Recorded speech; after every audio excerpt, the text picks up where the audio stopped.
Hello friends, स्वागत है आपका मेरे यूट्यूब चैनल पे। आज हम करेंगे डीएसएसबी में आए जनरल हिंदी के प्रश्नों के बारे में चर्चा, जिसमें से पहला प्रश्न पूछा गया है।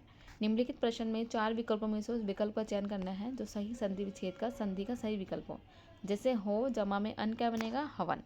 अगला प्रश्न पूछा है, निम्नलिखित प्रश्न में 4 विकल्पों में से हम उस विकल्प का चयन करेंगे जो संधि का सही विच्छेद हो। जैसे सख्युचित लिखा हुआ है, तो यहाँ पर सही विकल्प क्या होगा। अब देखिए यहाँ पर उचित सही अर्थ निकल रहा है, और बाकी जो लिखे हैं औचित्य, ये तो कहीं बन ही नहीं रहा, तो सखी जमा उचित यही सही विकल्प है। अगला है जिसमें आपको उस विकल्प का चयन करना है जिसमें तत्सम शब्द का सही विकल्प हो। तो तत्सम का क्या होगा, जो संस्कृत से बना हुआ है, जैसे अमूल्य।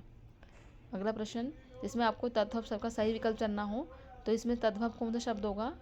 तद्भव मतलब जिसमें जो संस्कृत का अर्थ होता है, हिंदी अर्थ, इसको बोलते हैं कोख। अगला है जिसमें वाक्यांश के लिए आपको सही विकल्प का चयन करना है, तो हानि को पूरा करना क्या कहलाता है, क्षतिपूर्ति। अगला प्रश्न है जिसमें आपको दिए गए शब्द में से सही अर्थ का चयन करना है कि आयत और आयात का क्या अर्थ होगा। तो जो आयात होता है वो क्या होता है, संपूर्ण तरबूज, और आयात मतलब बाहर से आना। अगला हमें पर्यायवाची शब्द का सही विकल्प चुनना है। सलील का क्या अर्थ होता है, त्यो। ऐसे हमें बहुत सारे याद करने पड़ेंगे पर्यायवाची।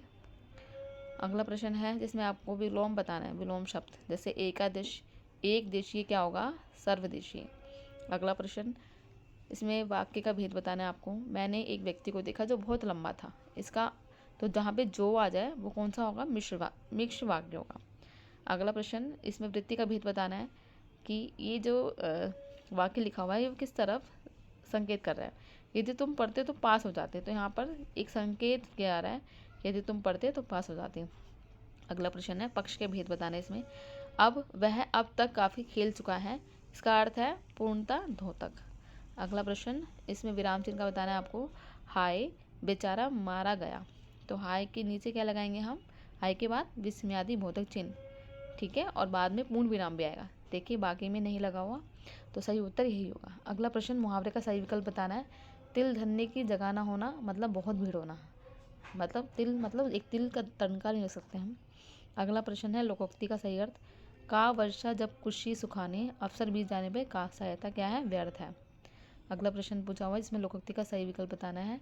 नो नगद ना तेरा उधार, इसका अर्थ है काफ़ी उधार देने के स्थान पर थोड़ा नकद अच्छा है।